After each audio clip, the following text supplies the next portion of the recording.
Assalamualaikum warahmatullahi wabarakatuh.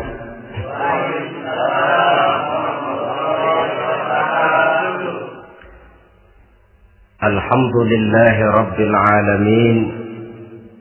Wassalatu wassalamu ala ashrafil anbiya'i wal mursalin, sayyidina wa maulana Muhammadin wa ala alihi wa ashabihil mujahidin at-tahirin, amma ba'd.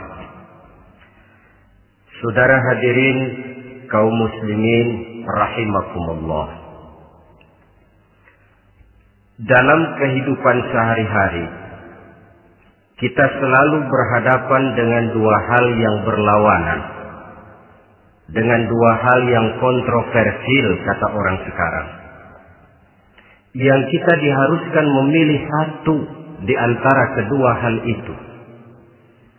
Sejak kita bangun tidur sampai kita tidur lagi, selalu kita hadapi dua persoalan itu, yang benar dan yang salah, yang hak dan yang batil, yang pantas dan yang tercela, yang ma'ruf dan yang munkar.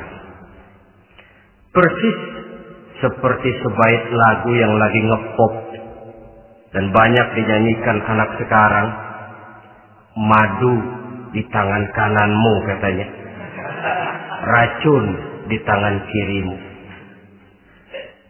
Tapi saya pikir-pikir, bagaimanapun kalau cuma sekedar madu di tangan kanan, racun di tangan kiri, adresnya jelas. Yang repot kalau kita sudah tidak tahu lagi mana yang madu, mana yang racun. Lebih celaka lagi di zaman sekarang, banyak racun mereknya madu. Kita terpedaya, kita terpesona, kita terpukau oleh racun yang bermerek madu ini. Kita minum dia, yang akibatnya rawan di dalam kehidupan kita. Sangat banyak racun-racun yang terpancang di sepanjang perjalanan hidup kita ini. Dan dua di antara racun kehidupan itu akan kita bicarakan pada pertemuan kali ini, yakni arak dan judi, minuman keras dan judi.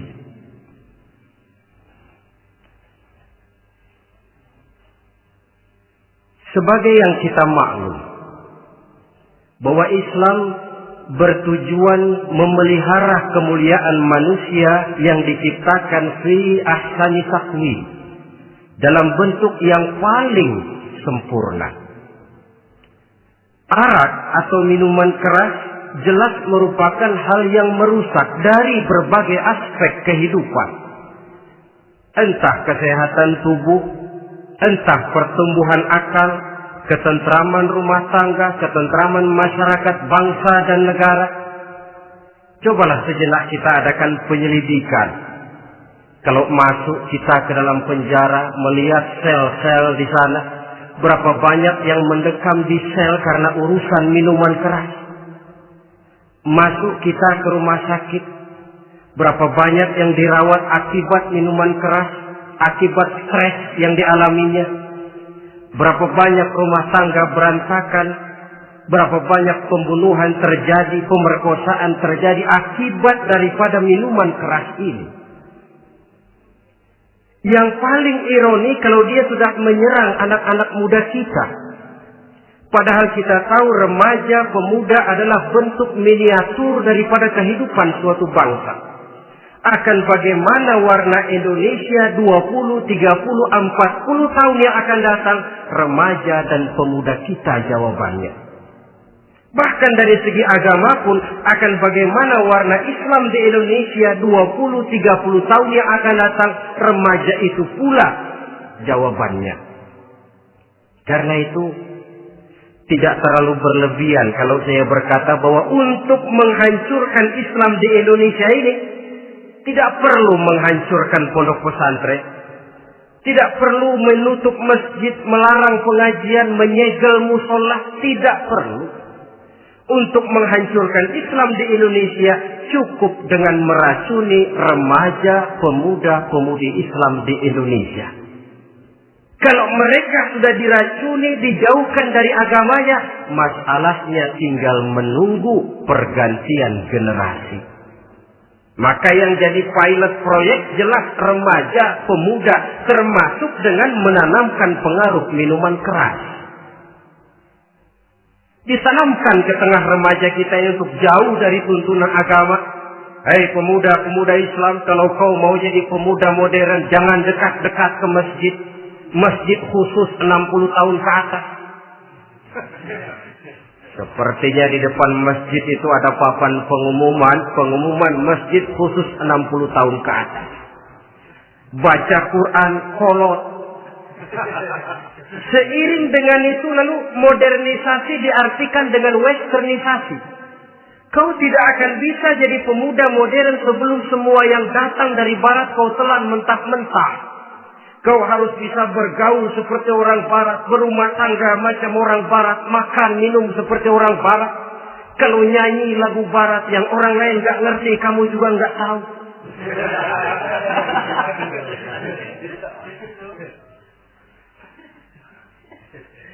Anutlah itu free love yang pada gilirannya akan mengarah kepada free sex alias samenleven.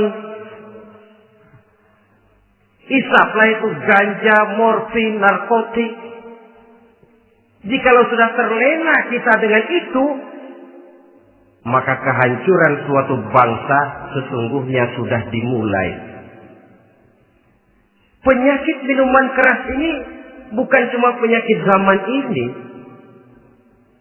Masyarakat yang dihadapi oleh Rasulullah Sallallahu Alaihi Wasallam 14 abad yang lalu juga masyarakat yang kemaruk dengan minuman keras. Arab jahiliyah kalau sudah minum arak mabuk, tidak cuma minum, dia mandi pakai arak. Sistem pendidikan yang disampaikan Islam bijaksana. Mula-mula diberikan gambaran bahwa arak itu walaupun ada manfaatnya tapi ada bahayanya, dan bahayanya jauh lebih besar daripada manfaatnya. Tahap kedua diberikan pesan jangan mendekati sholat dalam keadaan mabuk. Padahal sholat 1 hari 1 malam 5 kali artinya makin jauh saja dia dari arak itu. Pada saat kondisi iman sudah memungkinkan barulah turun vonis bahwa arak itu najis, perbuatan setan, jauhi. Yang ironi yang saya katakan tadi, racun mereknya madu. Kadang-kadang kita dibuai dengan iklan yang tidak mendidik. Saya pernah lihat ada iklan misalnya, Anda ingin modern, majulah bersama minuman ini. Atau minuman ini lambang pergaulan dunia yang maju. Modern diukur dari minuman. Yang jadi korban akhirnya remaja dan pemuda-pemudi kita. Saya teringat satu analisa dari Rasulullah Sallallahu Alaihi Wasallam. Beliau bersabda, Inna min asratis sa'ah. Sesungguhnya di antara tanda-tanda kiamat. Apa kiamat itu? Dalam arti yang umum, kiamat itu saat di mana alam ini hancur, bumi gempa, air laut tumpah ke darat, gunung meletus, planet-planet bertabrakan, lalu semua yang bernama hidup mati. Itu kiamat beneran. Saya nggak mau cerita kiamat beneran, sebab saya sendiri nggak kepengen ngalamin.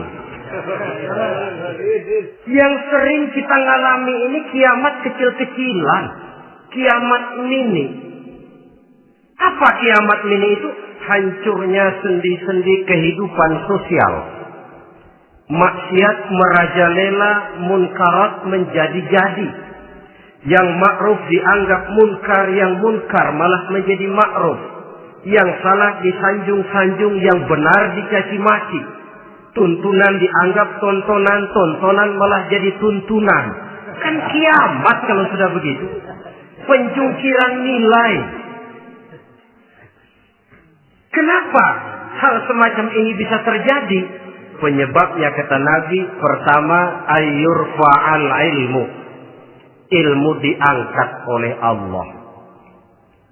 Bagaimana cara Allah mengangkat ilmu dan apa maksudnya itu? Allah mengangkat ilmu itu, saudara, caranya pertama dengan mewafatkan ulama. Makin banyak ulama wafat, makin banyak ilmu ditarik. Yang kedua, kurangnya minat orang untuk belajar agama. Kalau sudah klop macam itu, artinya agama sudah disudutkan ke pojok-pojok kehidupan. Agama cuma sekedar tinggal dekorasi. Agama cuma seminar, cuma kongres, cuma muktamar. Tapi bahwa agama merupakan realita dalam kehidupan, itu tidak pernah terwujud. Kalau ulama sudah tiada, minat orang belajar agama berkurang, maka ajaran Allah tidak lagi didengungkan orang. Dikala itu, wa yuzharul jahlu, akan muncullah kebodohan. Nampak kebodohan di mana-mana. Muncul permissive society, masyarakat yang merasa boleh hidup dengan kaidah serba boleh. Tidak ada halal, tidak ada haram. Tidak ada hak, tidak ada batil. Semuanya serba boleh. Kalau sudah begitu kondisi masyarakat, terjadilah apa yang dianalisa oleh Nabi. Dikala itu, wayabsu zina. Zina dikerjakan berterang-terangan. Orang sudah tidak punya malu. Hidupnya sudah pakai prinsip punya kuping kebo. Punya muka tembok. Punya kulit badak. Kalau juga dikasih tahu, malu dong kau tinggal serumah belum nikah. Malu sama siapa? Masyarakat. Allah, masyarakat cuek aja.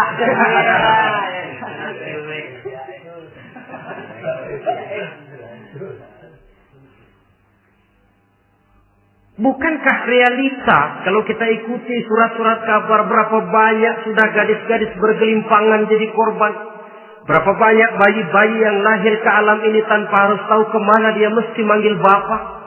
Yang akhirnya mengalami keterakisan, dimasukkan ke dalam kantong plastik, dibuang ke tempat sampah. Kalau itu sudah terwujud, muncul efek negatif yang kedua. Wa yushrabal khamr. Arak, minuman keras jadi kebanggaan. Anak muda belum nyohor kalau belum bisa mabuk. Yang gak mabuk dianggap kolot. Kampungan loh. Bikin malu baru kena segelas aja udah miring. Cengeng. Temen kita hebat sampai nyungsep di got.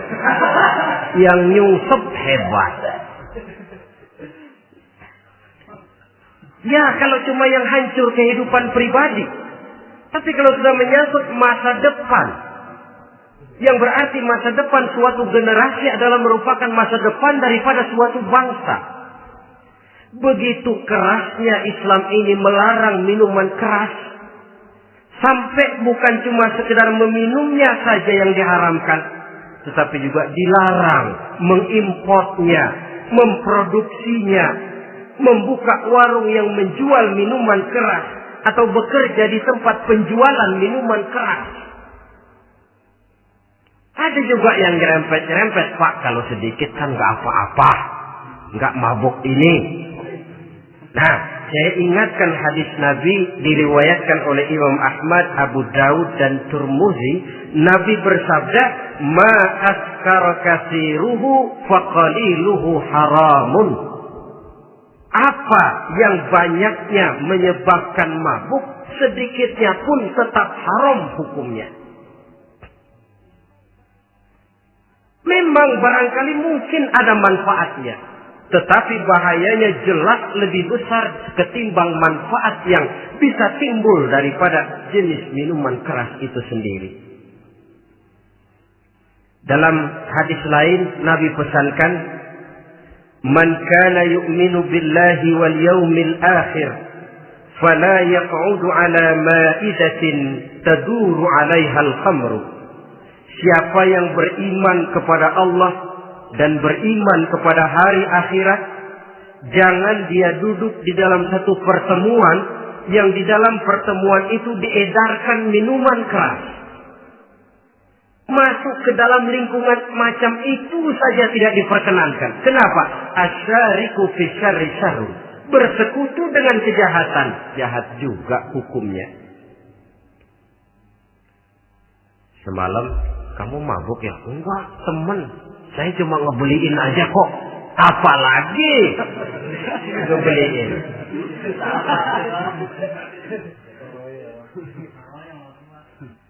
Sebab apa? Dalam keadaan mabuk, orang tidak lagi bisa berpikir secara logik. Daya kontrol hilang, artinya perbuatan sudah tidak terkontrol lagi. Yang pertama. Yang kedua, IQ tidak akan tumbuh dan berkembang secara normal seperti yang kita harapkan. Yang ketiga, harga diri akan runtuh hancur di tengah masyarakat. Bayangkan kalau tengah malam kita digotong orang diantar ke rumah kita. Dengan kondisi macam itu masih punya muka kita untuk tegak di tengah masyarakat. Masih punya harapan kita untuk tumbuh menjadi pemimpin sementara orang terkenang. Ini kan yang kemarin malam gua gotong, dia lagi mabuk. Harga diri, kepribadian. Jangan lupa saudara, kita hidup di tengah masyarakat. Masyarakat itu punya hukum yang tidak tertulis, tapi lebih kuat dan lebih kejam daripada hukum tertulis. Orang bilang, sekali arang tercoreng di dahi, seumur hidup orang akan tetap ingat. Makanya Rasulullah dalam hadis memberikan tamsil untuk adik-adik remaja muslim ini, masalul mu'min kamasalin nahli. Perumpamaan orang yang beriman itu persis seperti tawon. Mentalitas orang mukmin persis tawon. Apa mentalitas tawon? Kalau kita ngaji bab tawon,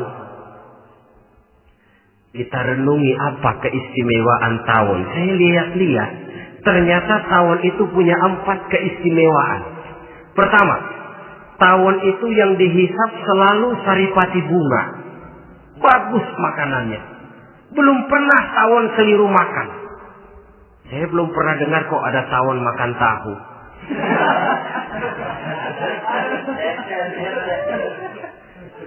Yang dimakan selalu saripati bunga. Artinya apa? Orang mukmin perutnya itu perut selektif. Yang dimakan yang baik-baik, yang diminum yang baik-baik. Yang baik menurut agama itu adalah yang halal, thayyibat. Perutnya selektif, bukan perut asbab. Kalau asbab puntung apa saja masuk ke dalamnya. Tapi mukmin perutnya ini selektif. Daging kambing masuk, tahu masuk, kangkung masuk, kodok minggir. Air kelapa minum, kopi minum. Tapi kalau sudah berbau minuman keras, minggir. Sebab apa? Makanan dan minuman yang kita masukkan ke dalam perut besar ini akan digiling dalam perut besar, akan melahirkan energi, menggerakkan sel-sel pembuluh saraf. Kalau makanan dan minuman itu terdiri dari yang haram, energi yang ditimbulkan olehnya, energi yang haram, mempengaruhi sel-sel pembuluh saraf. Orang akan cenderung berpikir yang haram kalau terlalu sering memakan makanan haram. Kalau sudah berpikir kepada yang haram, perbuatan pun akan mengarah kepada yang haram juga. Contoh kecil aja dah. Ada nggak maling mikirin majelis taklim? Karena yang dimakan lebih banyak yang haram, yang dipikir paling-paling nanti malam rumah siapa lagi nih ya? Sudah mengarah ke sana.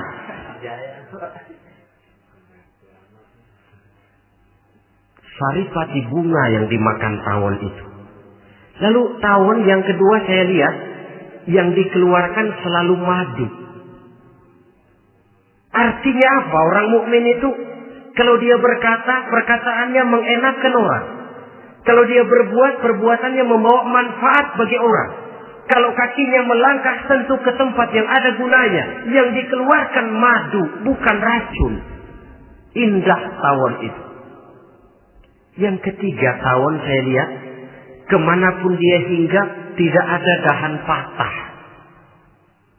Artinya apa? Orang mukmin dimanapun dia tinggal, kemanapun dia pergi, pantang jadi biang kerok buat lingkungannya. Pantang menimbulkan kerusuhan dan keonaran. Tidak ada cabang patah dimanapun tawon hinggap. Tapi juga yang keempat, saya lihat-lihat tawon itu, jangan coba-coba diusik. Satu kali dia diusik, kemana orang lari? Nyilem masih ditungguin. Tawon. Tapi kalau nggak diusik, nggak ada tawon usil ke pasar nyariin orang. Ketika dia diusik, inilah saatnya saya harus mempertahankan kehormatan diri saya. Dia pun bangkit. Artinya apa? Orang mukmin tidak boleh nyari-nyari musuh. Tapi ketemu musuh tidak boleh lari. Musuh jangan dicari, bertemu pun jangan lari. Mentalitas orang mukmin seperti tawon. Yang dimakan baik, yang dikeluarkan baik. Kemana dia tinggal tidak menimbulkan keonaran buat masyarakat. Tapi juga sanggup menjaga dan mempertahankan kehormatan dirinya. Kalau konteksnya dengan masalah yang sedang kita bicarakan, minuman keras. Saya katakan tadi, kita kadang-kadang salah pilih. Tertipu oleh racun yang bermerek madu. Ada minuman empuk, nyari yang keras. Salah pilih. Ketahuan orang bikin pel buat anjing. Manusia yang nelen. Akhirnya miring kayak anjing. Saudara, mari kita renungi An-Nisa ayat 140. Allah Subhanahu wa ta'ala mengingatkan, "Qad nazzala 'alaikum fil kitab an idza sami'tum ayati Allahi yukfar biha wa yustahza'u biha fala taq'udu ma'ahum hatta yaqudu fi haditsin ghairi innakum idzam misluhum." Sungguh kata Allah, telah diturunkan kitab Al-Quran ini kepada kamu, yang apabila kamu dengar ayat-ayat Allah itu diingkari orang, diejek-ejek orang, fala taqudu ma'ahum, jangan kamu duduk bersama orang-orang semacam itu. Bagaimana mengejek ayat-ayat Allah misalnya? Tahu kalau minuman keras itu diharamkan, tapi masih minum juga, itu kan mengejek ayat namanya. Duduk di majelis semacam itu dilarang oleh Quran. Kenapa? Innakum idzam misluhum. Kalau kamu juga duduk di majelis semacam itu, kau dan mereka sama saja, kata Quran. Sama saja. Tahu kalau minuman yang memabukkan itu diharamkan agama, tapi minumnya juga mengejek ayat Allah. Duduk di tengah kelompok mereka berarti ikut mengejek ayat Allah. Dekat saja pun jangan, entahlah lagi sampai meminumnya. Maaf, bukankah Allah menurunkan Al-Quran kepada manusia, kata Imam Al-Ghazali, persis, maaflah, seperti gubernur bikin surat kepada Pak Lurah. Dalam suratnya Pak Gubernur bilang, Pak Lurah, tolong carikan tanah di daerah Kebayoran untuk sekolah 6.000 meter. Pak Lurah dapat surat dari Pak Gubernur, bangga bukan main. Itu surat sore, pagi, siang, malam dibaca. Ditaruh di tempat yang tinggi. Diberikan minyak wangi, mau diambil, dicium dulu. Dibawa dengan penuh hormat dan hati-hati. Tapi tanah yang dipesan Pak Gubernur tidak dicari-cariin. Penghargaan macam apa ini? Nanti Gubernur cek, Pak Lurah, siapa? Sudah terima surat saya? Sudah Pak, sudah. Bagus. Lalu bagaimana? Aduh Pak, surat Bapak sore pagi, siang, malam saya baca. Bagus. Apalagi Lurah? Surat Bapak saya taruh di tempat yang tinggi Pak. Saya pakai minyak wangi. Mau saya ambil, saya cium dulu. Saya bawa dengan penuh hormat dan hati-hati. Bagus Lurah. Kau memang hormat sama atasan. Cuman Lurah, tanahnya udah dicariin belum? Nah yang itu belum tuh Pak. Belum. Kata Gubernur, bagus Lurah. Besok berhenti lo ya.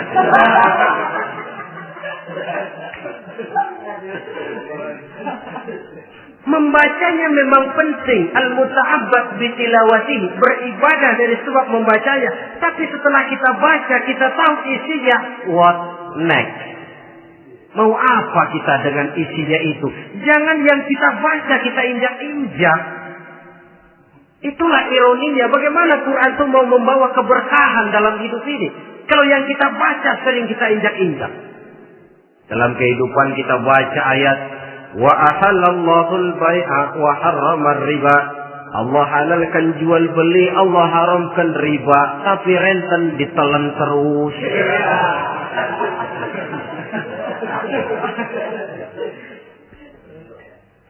Kita baca ayat wa'tasimu bihablillahi jami'an wa la tafarraqu. Berpegang teguhlah kamu kepada tali Allah, jangan bercerai-berai. Tapi sesama muslim pelotot-pelototan jalan terus. Janganlah yang sesama muslim kadang-kadang yang mengklaim dirinya sebagai pemimpin Islam kelihatannya juga sikut-sikutan jalan terus.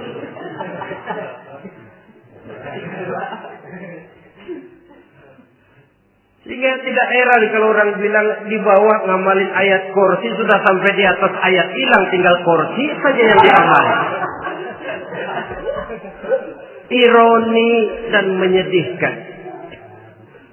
Perjalanan panjang memang saatnya kita menunggal dengan Al-Quran ini. Tetapi prosesnya memang harus kita mulai dari sekarang.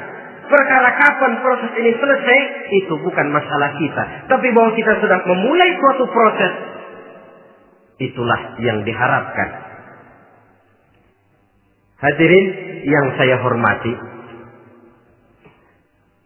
oleh karena kerasnya peringatan Islam terhadap minuman keras, pernah satu hari seorang lapor kepada Khalifah Umar bin Abdul Aziz bahwa ada sekelompok orang berkumpul meminum minuman keras.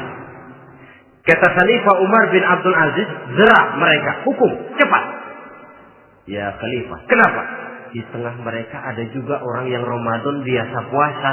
Begitu, iya, yang biasa puasa duluan hukum. Kenapa? Mengerti memang lebih besar resikonya daripada tidak mengerti. Kalau yang tidak mengerti dilatar belakangi oleh kebodohan, barangkali masih bisa ditolerir, masih bisa dimaklumi. Ini toh sudah tahu mau puasa, kenapa berkumpul di majelis yang ada minuman keras? Tapi memang kelompok ini kan memang selalu ada. Kita lihat dalam masyarakat itu kan ada 4 kelas. Pertama, ada orang yang tahu perintah dan tahu larangan. Ini the first class, kelompok terbaik. Perintah tahu dia kerjakan, larangan tahu dia jauhi. Ini orang terbaik. Yang kedua, ada orang tahu perintah tapi tidak tahu larangan. Perintah tahu, larangan tidak tahu. Sholat mau, puasa mau, zakat fitrah bayar, nyolong mau, mabuk ayo. Perintah tahu tapi larangan tidak tahu, akhirnya semua dikerjain. Barangkali yang rada bingung malaikat bagaimana nyatatnya ini, kotor absen. Gelas yang ada di hadapan saya ini, kalau semua diisi air putih macam ini, kan jelas bisa diminum orang. Kalau semua diisi bensin, jelas bisa diminum motor. Tapi kalau separuh diisi air putih, separuh diisi bensin, Kacau. Kalau gelas yang ada di hadapan saya ini sepenuhnya diisi air putih, jelas bisa diminum orang. Kalau sepenuhnya diisi bensin, juga jelas bisa diminum motor. Yang repot kalau separuh diisi air putih, separuh diisi bensin. Kacau statusnya. Orang minum mabok, motor minum pun mogok. Dijual juga tidak laku barang campuran. Inilah makna pernyataan Allah, wala talbisul haqqa bil batil. Jangan kamu campur adukan antara yang hak dan yang batil. Perintah dikerjakan, larangan pun dikerjakan juga. Kelompok ketiga, ada pula manusia yang tahu larangan tapi tidak tahu perintah. Larangan tahu tapi perintah tidak tahu. Jahat sama tetangga tidak, mencuri tidak, mabuk tidak, zina tidak, sholat tidak, puasa tidak, polos. Semua serba tidak. Dan yang terakhir, kelompok keempat, perintah tidak tahu, larangan pun tidak tahu. Ini masuk kelompok makhluk gratis. Misalnya kambing, ayam, kerbau, itu kan makhluk-makhluk yang memang perintah tidak tahu, pun larangan juga tidak tahu. Nah, dalam hubungannya dengan ini, saya mengajak, marilah kita berusaha sekuat mungkin menjauhkan diri dari minuman keras yang jelas bahayanya dengan hidup tidak jauh dari bimbingan agama. Hadirin kaum muslimin rahimakumullah. Kawan seiring dan sejalan dari minuman keras, judi namanya. Saudara kembar barangkali. Yang satu sering menimbulkan yang lain, tetapi bukan tak jarang keduanya berjalan berdampingan. Posisi judi dan arak ini dalam Quran sama bahayanya. Apa sebab? Mentalitas judi adalah mentalitas sirkel, lingkaran setan. Artinya, yang menang biasanya ketagihan, yang kalah biasanya penasaran. Ini yang menyebabkan orang tidak mau berhenti. Kalau dia menang, dia ingin mencoba untuk menang dalam jumlah yang jauh lebih besar lagi. Kalau dia kalah, dia penasaran, kenapa hari ini kalah? Barangkali sial, besok malam saya tebus. Mental semacam ini memang sulit untuk berhenti. Kenapa judi diharamkan dalam Islam? Pertama, seorang muslim di dalam berusaha mencari harta, dia harus mengikuti sunnatullah. Kata kita orang muslim, hukum alam kata orang sekarang, natural of law bahasa kerennya. Berusaha menurut hukum kausal, memasuki rumah dari pintunya, menunggu suatu akibat dari sebab yang kita lakukan. Bahwa kalau begini, mesti begitu. Karena kita memang terikat oleh permainan yang disebut hukum alam ini. Hidup bukan undian, jangan mengharap untung besar tanpa mau peras keringat. Satu pagi Khalifah Umar bin Khattab radhiyallahu an masuk ke masjid. Beliau lihat ada orang sedang berdoa khusyuk betul. Ditunggunya 2 menit, 3 menit, sampai 10 menit lebih belum juga selesai. Agak lama orang itu berdoa. Selesai berdoa, dihampiri orang itu oleh Sayyidina Umar. Beliau tanya, saudara, lagi apa tadi itu? Berdoa ya Khalifah. Minta kepada Allah? Tentu minta kepada Allah. Minta apa? Minta rezeki. Sudah lama? Dari tadi habis sembahyang subuh. Dapat? Belum. Ya memang kata Sayyidina Umar, inna sama la tumtiru zahaban wala fiddatan. Langit itu tidak mungkin akan menghujankan emas, tidak mungkin pula menghujankan perak. Jadi orang dilarang duduk bermalas-malas menunggu keajaiban yang datang dari langit. Karena memang hidup ini bukan undian. Jadi jangan mengharap untung besar tanpa mau peras keringat. Di dalam berusaha kita terikat oleh sunnatullah. Kalau begini sebab penyebabnya, akan begini akibat yang ditimbulkannya. Yang kedua, Islam menjadikan harta manusia itu sebagai benda berharga yang dilindungi. Mengambilnya dengan judi termasuk memakan harta orang lain dengan cara yang batil. Yang ketiga, judi itu sendiri dapat menimbulkan permusuhan dan pertentangan antara para pemain itu sendiri. Meskipun kelihatannya kompak duduk dalam satu meja yang saling berhadap-hadapan, yang kalah kelihatannya pasrah, tetapi kan itu cuma kulit permukaan. Batinnya bagaimanapun juga yang kalah itu tetap mendendam. Sedangkan yang kalah di samping mendendam juga mengomel, mencaci mungkin. Ya lawan bermainnya, ya mungkin juga dirinya sendiri. Dan yang keempat, judi itu merusak aktivitas hidup. Membuat orang membuang waktu dengan tidak terasa. Dan yang pada gilirannya melupakan orang kepada tanggung jawab. Wah, kalau sudah memegang kartu, konon kabarnya, saya sendiri alhamdulillah belum pernah. Lupalah orang anak, lupalah orang kepada istri, lupalah orang kepada tanggung jawab. Waktu pun berlalu tanpa terasa. Apalagi kalau sudah diiming-iming oleh gambaran akan memperoleh keuntungan yang besar. Termasuk di dalam judi itu undian, apapun namanya. Yang usaha ke arah ini seharusnya tidak dipermudah, walaupun dengan embel-embel dana kemanusiaan, sumbangan sosial. Saya tidak begitu yakin, saudara, bahwa bangsa Indonesia ini sudah begitu menipis rasa kemanusiaannya, sehingga untuk berlaku sosial mesti diimbangi dengan hadiah sekian juta rupiah. Saya tidak percaya bahwa umat Islam di Indonesia sudah begitu tipis rasa kasih sayangnya kepada sesama, sehingga sulit mengeluarkan bantuan kalau tidak diimbangi dengan hadiah yang sekian puluh juta rupiah.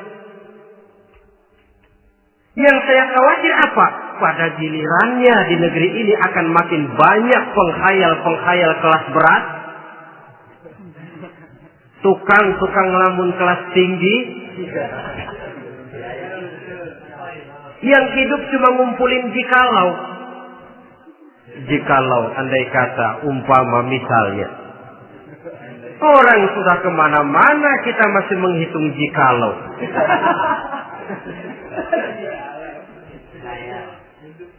Orang boleh saja mengharap burung terbang tinggi, tapi punai di tangan jangan dulu dilepas. Artinya idealisme silahkan terbang setinggi langit, tapi kaki harus tetap berpijak di alam realita. Bahwa memang lebih baik makan singkong dalam kenyataan daripada makan roti tapi ngimpi.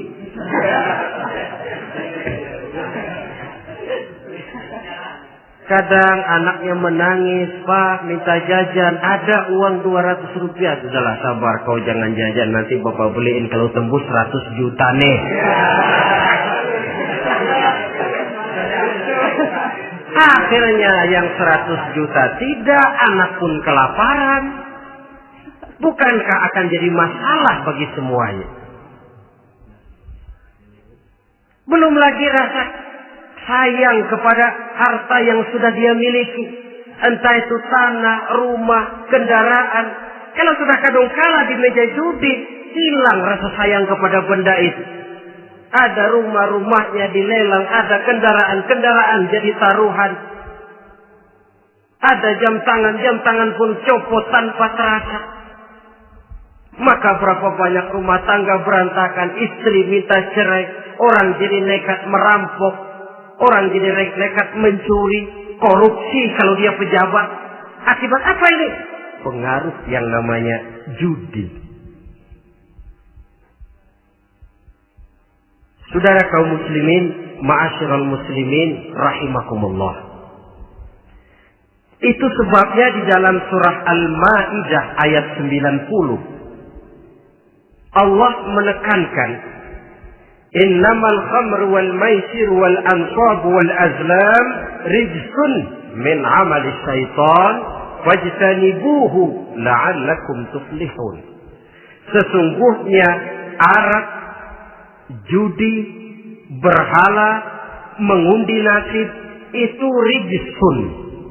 Ya Allah, jarang benar Quran menggunakan kalimat rijsun. Rijsun ini sudah merupakan puncak kekotoran. Bapak moyangnya najis, itu rijsun. Rijsun, kotor. Sudah kotor ditambah pula min amali syaitan, pekerjaan setan.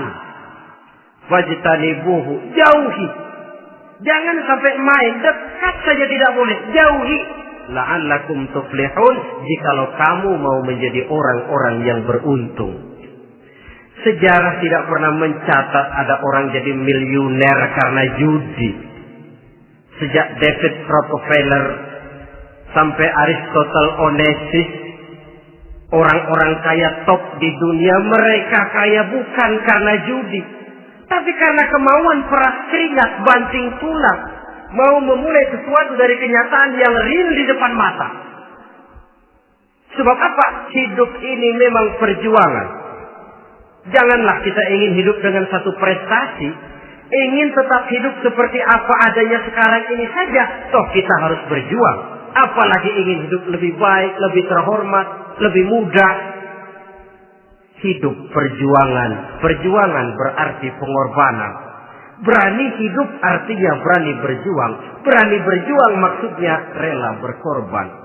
Takut berkorban, jangan berjuang. Tidak mau berjuang, berhenti hidup. Itu logika. Dan bagaimanapun saya yakin lebih baik berkorban daripada menjadi korban. Kalau sekarang kita berkorban, peras keringat, banting tulang, berusaha secara sunnatullah untuk menghidupi anak, istri, keluarga, pada satu saat kita tidak akan menjadi korban kebrutalan anak-anak kita sendiri. Kalau mereka dibesarkan dan tumbuh berkembang oleh hasil yang diperoleh dari meja judi. Ayat 91 Al-Maidah ini lebih memperkuat lagi. Kalau itu arak, judi, berhala, mengundi nasib adalah perbuatan setan, sebenarnya setan mau apa sih? Ayat 91 menegaskan, innama yuridu syaitanu ayyuqi'a bainakumul adawata wal baghdha'a fil khamri wal maisir. Yang dimaui setan itu tidak lain supaya dengan arak dan dengan judi timbul rasa permusuhan, sikap memusuhi, saling marah di antara kamu. Coba, biasanya dalam meja judi sudah loyo, waktu juga sudah berlarut-larut. Yang menang mau berhenti, apa yang kata yang kalah? Berhenti dah, gua wacok loh. Enak bener, gua lagi kalah lu berhenti.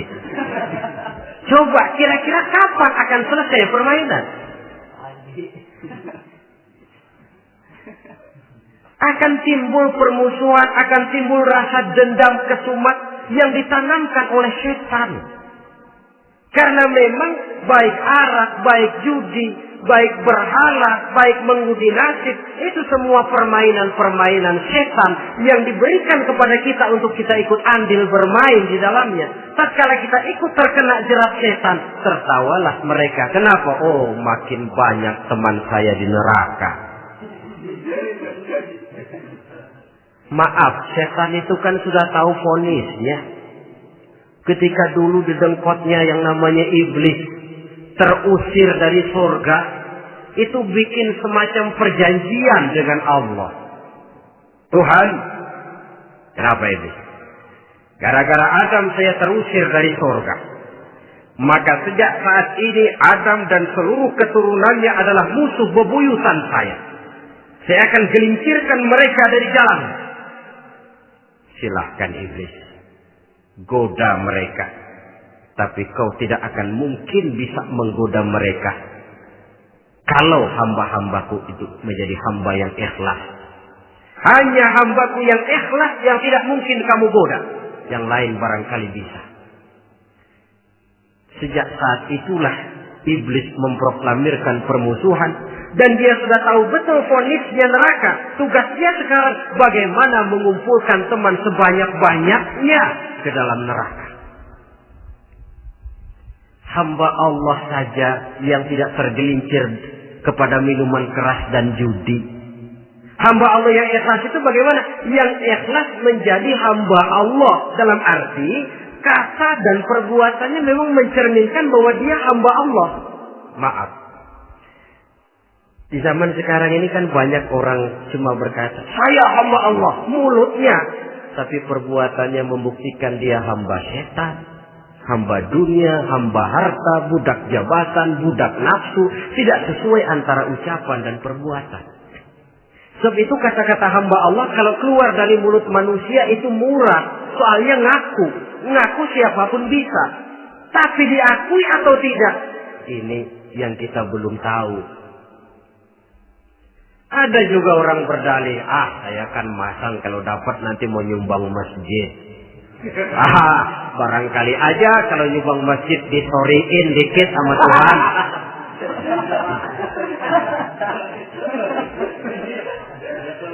Apa bisa begitu? Saudara, kita tidak mungkin mencuci kain dengan air najis. Innallaha thayyibun, kata Nabi, la yaqbalu illa thayyiba. Allah itu baik dan hanya menerima yang baik. Bahwa dalam Islam tujuan yang baik harus dicapai dengan prosedur yang baik. Bahwa niat menyumbang masjid bagus, tapi hasil daripada judi atau undian tidak akan menyampaikan kita kepada tujuan itu. Tidak boleh mencuri kain walaupun niatnya untuk sholat. Kalau nyolong kain niatnya buat sembahyang, dimaafin kali. Walaupun sholatnya sah, mencuri kainnya tetap saja dosa. Islam tidak menghalalkan segala cara untuk mencapai suatu tujuan. Bahwa tujuan yang baik harus dicapai dengan cara yang baik juga. Dan penyakit judi ini juga bukan penyakit baru. Sejak dulu. Masa jahiliyah judi mereka. Saya kira kalau Las Vegas, kota judi Amerika saja barangkali masih kalah dengan cara judi jahiliyah dulu. Mereka kalau sudah judi itu uang. Habis uang ada punya tanah pasar, taruhan. Habis tanah ada rumahnya dipasang. Apalagi yang ada? Ternak unta dipertaruhkan. Harta habis, rumah ludes, kebun binasa. Ada istri juga dipasangin. Judi.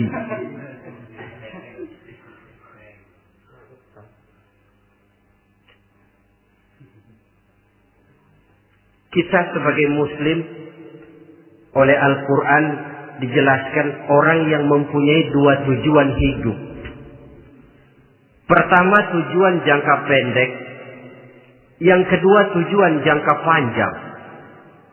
Tujuan jangka pendek dunia dan seluruh isinya. Tujuan jangka panjang adalah akhirat dan ridho Allah. Ini yang terpantul dalam doa setiap kita. Rabbana atina fid dunya hasanah wa fil akhirati hasanah. Tercapai tujuan jangka pendek fid dunya hasanah dan tujuan jangka panjang wa fil akhirati hasanah. Untuk mencapai tujuan jangka pendek, merangkul dunia dan seluruh isinya, apa yang jadi modal utama? Pertama, pendidikan. Makin tinggi jenjang karier pendidikan yang kita tempuh, rasa-rasanya makin mudah menjangkau dunia dan isinya. Yang kedua, pengalaman. Tenaga expert masih tetap diperlukan. Makin banyak pengalaman, makin mudah menjangkau dunia. Yang ketiga, dan ini ada tapi tidak bisa dijadikan pegangan, faktor nasib. Faktor kebetulan. Ada, tapi tidak bisa dijadikan pegangan mutlak. Pendidikan, pengalaman, ingin menjangkau fid dunia hasanah. Ini modal utama.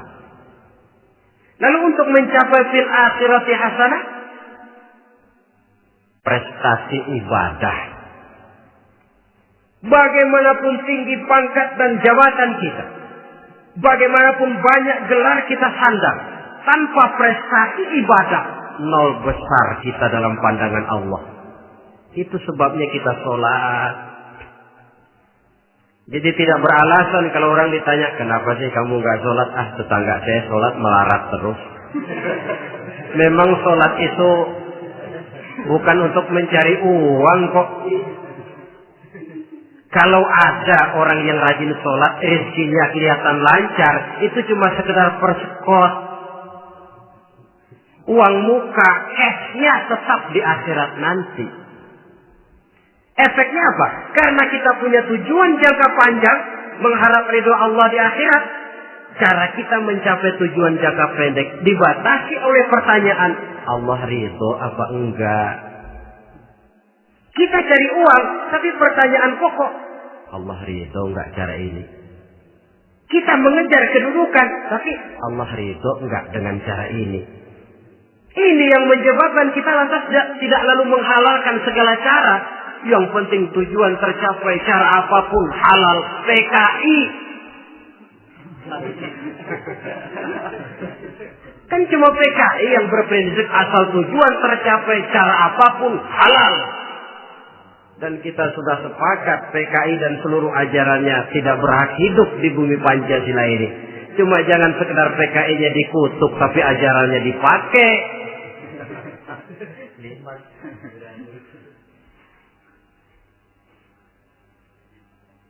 Nah, untuk mencapai dua tujuan ini, Islam mengajarkan sistem keseimbangan. Sehingga Nabi sabdakan, "I'mal li dunyaka ka'annaka ta'ishu abada, wa'mal li akhiratika ka'annaka tamutu ghada."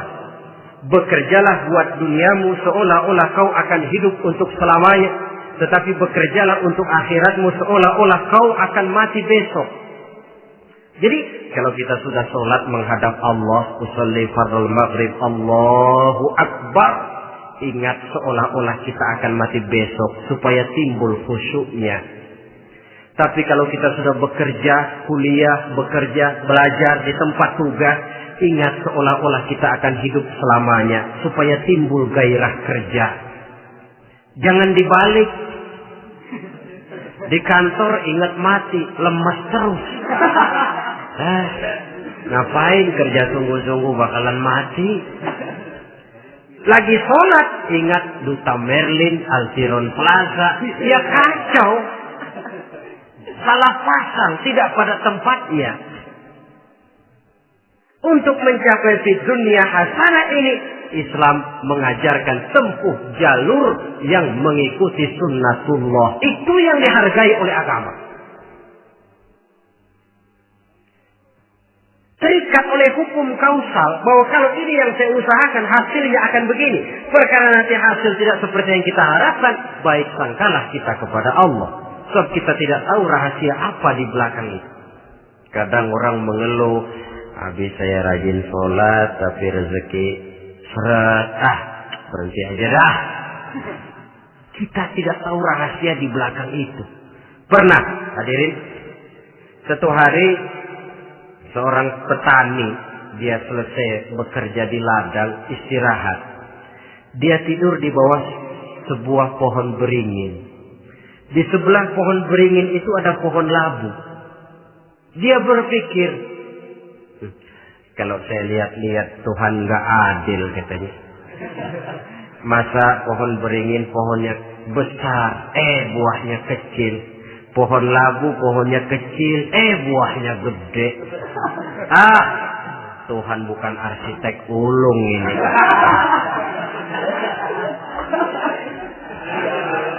Mestinya supaya enak dilihat, beringin yang pohonnya besar buahnya sebesar buah labu. Pohon labu yang pohonnya kecil buahnya kecil saja sebesar buah beringin. Tidak adil Tuhan.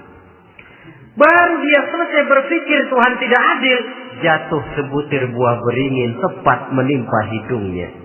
Dia terkejut. Astagfirullahaladzim. Kalau begitu saya sadar katanya, Tuhan benar-benar adil. Coba kalau buah beringin segede buah labu. Waduh, kayak apa muka saya ini?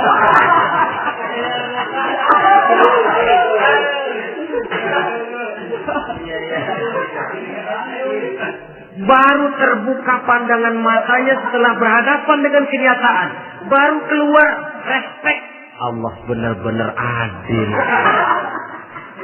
Padahal semenit yang lalu dia masih berkata, Tuhan bukan arsitek ulu. Tapi semenit kemudian setelah berhadapan dengan kenyataan yang real dia hadapi, Allah benar-benar adil.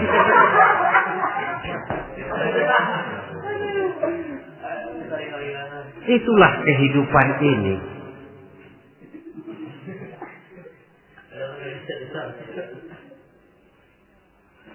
Saudara hadirin yang saya hormati, karena itu baik arak, baik judi, dua-duanya merupakan bahaya laten yang tidak hanya mengancam kehidupan agama, tetapi juga masyarakat, bangsa dan negara, apalagi kalau sudah jatuh kepada generasi penerus.